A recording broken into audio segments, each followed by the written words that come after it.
Assalamualaikum warahmatullahi wabarakatuh. Alhamdulillahirabbil alamin wa bihi nasta'in wa ala umuri wadin wa ala alihi washabihi ajmain. Anakku sekalian, salam buat kita semuanya, salam sejahtera buat orang-orang yang mungkin di luar sana yang mungkin membutuhkan doa kita. Baik, pada pembelajaran ini saya atau Bapak akan menjelaskan, tapi sebelumnya akan memperkenalkan diri. Adat peribahasa tak kenal maka tak sayang. Biar kalian lebih sayang ke Bapak, Bapak pun akan kenal ke kalian.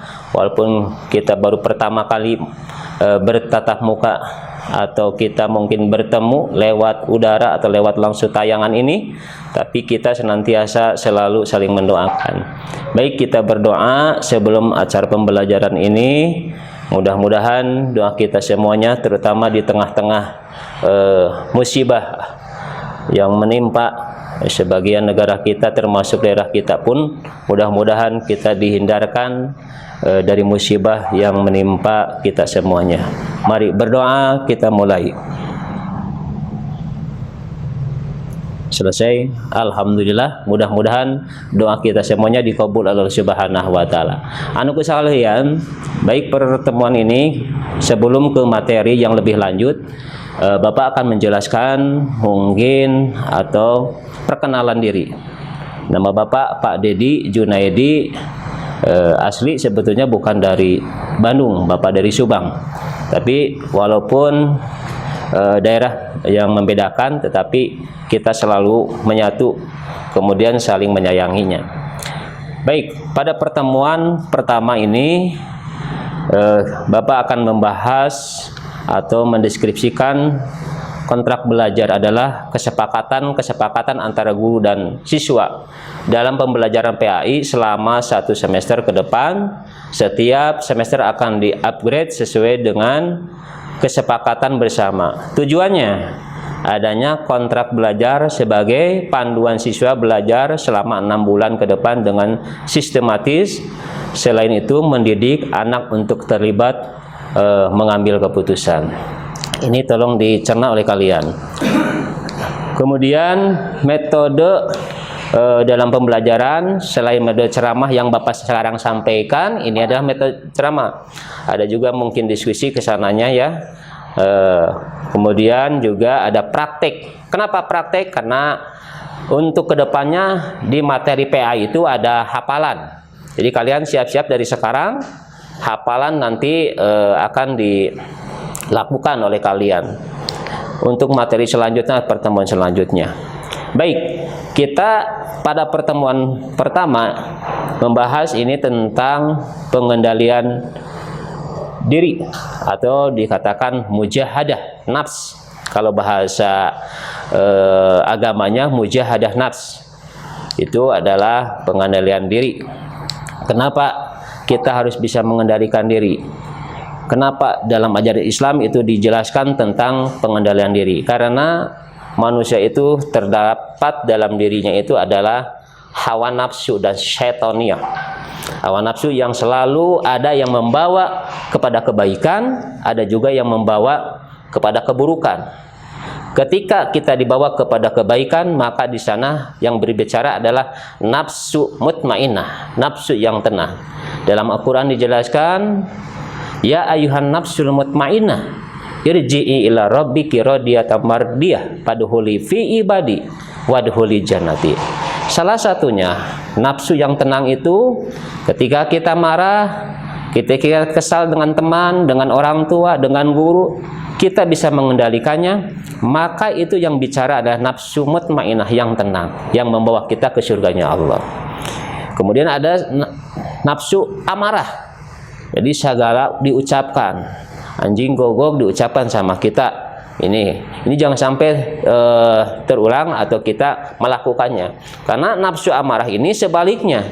Kalau nafsu mutmainnah yang membawa kita kepada ketenangan, kemudian ke surganya Allah. Kalau nafsu amarah sebaliknya membawa kita kepada nerakanya Allah. A'udzubillahi minaik. Baik, anakku sekalian, pada pertemuan ini Bapak akan menjelaskan salah satu ayat Al-Quran surat Al-Anfal. Ini tentang bahasan mujahadah atau mengendalikan diri. Ayat 72 tentang kontrol diri, Bapak akan membacakannya. Kalian boleh menyimak di rumah masing-masing dengan seksama. Kalau bisa kalian sambil bawa Quran yang mungkin dekat di tempat duduk atau di mana di kamarnya Quran ada, tolong dibuka Qurannya. A'udzubillahi minasyaitonirrajim. Bismillahirrahmanirrahim. Innalladzina amanu wa hajaru wa jahadu bi amwalihim wa anfusihim fi sabilillah walladzina aw wa nasaru ulaika ba'duhum awliya'i ba'd walladzina amanu wa lam yuhajiru malakum min walayatihim min syai'in hatta bima ta'maluna basyir. Ayat ini artinya menjelaskan tentang sesungguhnya orang-orang yang beriman dan berhijrah serta berjihad dengan harta jiwanya yang ada atau jiwanya pada jalan Allah, dan orang-orang yang memberikan tempat kediaman dan pertolongan kepada orang-orang yang muhajirin, muhajirin yang hijrah, yang pergi, yang keluar. Mereka itu satu sama lain saling melindungi dan terhadap orang-orang yang beriman tetapi belum berhijrah, maka tidak ada kewajiban sedikit pun atas melindungi mereka sebelum mereka berhijrah. Akan tetapi jika mereka meminta pertolongan kepadamu dalam urusan pembelaan agama, maka kamu wajib memberikannya pertolongan kecuali terhadap kaum yang telah ada perjanjian antara kamu dan mereka, dan Allah Maha melindungi kamu. Ini salah satu ayat menjelaskan ketika ada orang yang harus dibantu padahal dia belum berhijrah, maka kita berkewajiban untuk membantunya. Dalam membantu, Islam bukan hanya melihat agama saja. Ketika kita melihat agama di luar Islam pun, Kristen, Yahudi, ketika membutuhkannya, kayak sekarang saja di saat pandemik yang menimpa kita, ada orang di luar Islam yang membutuhkan kita, mungkin kita banyak harta, kita wajib, ayat ini menjelaskan kita wajib untuk menolongnya. Kemudian isi kandungan surat Al-Anfal ayat 72. Ini menjelaskan tentang 3 golongan umat Islam. Mereka bersedia untuk menolong dan berkorban dengan harta benda dan jiwa raga mereka demi keberhasilan perjuangan Islam. 3 kaum muslimin merupakan kaum yang tidak berhijrah ke Madinah. Berikut ini beberapa contoh perilaku yang mencerminkan Quran surat Al-Anfal 72. Pertama, rela dan berani berkorban demi membela dan menegakkan agama Islam dengan harta, tenaga, bahkan jiwa. Ini luar biasa. Jadi ketika kita punya ruh jihad untuk menegakkan agama Islam dengan harta, ketika kita punya, kemudian kita tidak punya harta, kita punya tenaga, kemudian kita bisa menegakkannya, maka insya Allah kita termasuk orang-orang yang bisa bermanfaat bukan hanya di dunia, dan kita pun akan diberikan oleh Allah Subhanahu wa Ta'ala kebaikan nanti di akhirat. Kemudian senantiasa mementingkan kepentingan umum ketimbang kepentingan diri sendiri. Ini luar biasa. Ketika kita mungkin bisa memenuhi kebutuhan kita sendiri, tetapi tidak semua orang bisa menolong orang lain, memenuhi kebutuhan orang lain, karena tidak semua orang bisa membantunya. Tetapi ayat ini menjelaskan pentingkan kebutuhan umum daripada kepentingan sendiri ketika orang lain mementingkan atau membutuhkannya. Senantiasa menjalin uhwah dengan cara mempererat silaturahim.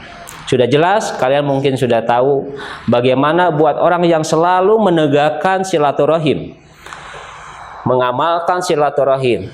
Dalam hadis Rasul disebutkan, bagi orang yang selalu silaturahim, senang silaturahim, maka 2 pahala yang diberikan Allah. Pertama, maka dia umurnya akan dipanjangkan. Dan termasuk kita, mudah-mudahan kita termasuk orang yang senang silaturahim, umur kita dipanjangkan oleh Allah. Amin. Yang kedua, Allah akan memberikan berlipat ganda harta kita. Jadi jangan merasa kita habis uang ketika uang kita diberikan kepada orang lain. Insya Allah harta itu akan bertambah dengan sendirinya. Tidak tahu dari mana jalannya. Haitsu lam yahtasib. Kemudian senantiasa menjalin uhwah dengan mempererat silaturahim, selalu memegang teguh janji yang dijalin dengan orang lain. Awas, orang yang tidak tepat janji dalam ajaran Islam ada termasuk orang yang munafik. Berkata bohong, kemudian ketika janji dia mengkhianati, ketika diberi amanat dia ingkar, maka itu salah satunya adalah orang yang munafik. Dan mudah-mudahan kita tidak termasuk orang mujahid. Anakku sekalian, apa sih mujahadah itu? Mujahadah adalah menumbangkan sifat-sifat yang menguasai jiwa dengan diganti sifat yang berlawanan dengan sifat yang pertama tercela. Kemudian mengerjakan dengan kebalikan sifat yang telah ditumbangkan. Imam Al-Ghazali dalam Al-Arba'in Usuluddin mengatakan, wa amaman hopa maqama rabbihi wa nahan nafsi anil hawa fa innal jannati hiyal ma'wa. Ini luar biasa. Terjemah orang yang cerdas adalah yang bisa mengendalikan hawa nafsu dan beramal untuk sesudah kematian. Ini luar biasa. Jadi dipikirkan, kita bukan hanya di dunia saja. Jadi orang yang cerdas itu dia mengendalikan hawa nafsu, kemudian beramal untuk sesudah kematian. Karena dalam hadis yang lain dikatakan kemuliaan dunia itu dengan harta benda. Dengan harta yang kita miliki, siapa saja yang punya harta itulah kemuliaan dunia. Tetapi kemuliaan akhirat adalah dengan amal soleh. Baik, selanjutnya hadis tentang kontrol diri atau contoh hadis tentang mujahadah. Ini salah satunya Bapak bacakan qala Rasulullah SAW ba'duhum sal yastabishum innama syami'a antasbi nasbi. Artinya Rasulullah SAW bersabda, bukanlah orang yang kuat itu yang bisa menang saat bertarung atau bergulat, tetapi orang yang kuat itu adalah yang mampu mengendalikan nafsunya ketika marah. Dan mudah-mudahan kita yang hadir, termasuk mungkin Bapak di sini, kalian di rumah masing-masing bisa lebih mengendalikan hawa nafsu, karena orang yang kuat itu bukan ototnya keluar, besar badannya. Kalau di Baknus itu kayak Pak Ali mungkin ya, yang besar badannya, tetapi yang kuat itu yang benar-benar kayak Pak Asep kuat segalanya. Dan nanti kalian akan tahu siapa Asep kuat. Ini Bapak bicara terakhir nih, pertemuan terakhir, siapa Asep kuat itu. Nanti kalian akan tahu ya. Karena Asep kuat, karena bicara tentang Asep kuat. Itu saja mungkin untuk pertemuan pertama yang Bapak bisa sampaikan. Tapi ada salah satu yang mungkin kalian harus mengerjakannya. Tugas apa yang dimaksud dengan dengan mujahadah. Kemudian jelaskan isi kandungan surat Al-Anfal yang tadi Bapak bacakan, serta jelaskan perilaku yang mencerminkan ayat Quran surat Al-Anfal 72. Dan mudah-mudahan kalian bisa melaksanakan tugas yang akhir ini, pertemuan pertama lebih baik. Kemudian jangan sampai terlena dengan kewajiban kalian sebagai siswa. Sekian, assalamualaikum warahmatullahi wabarakatuh.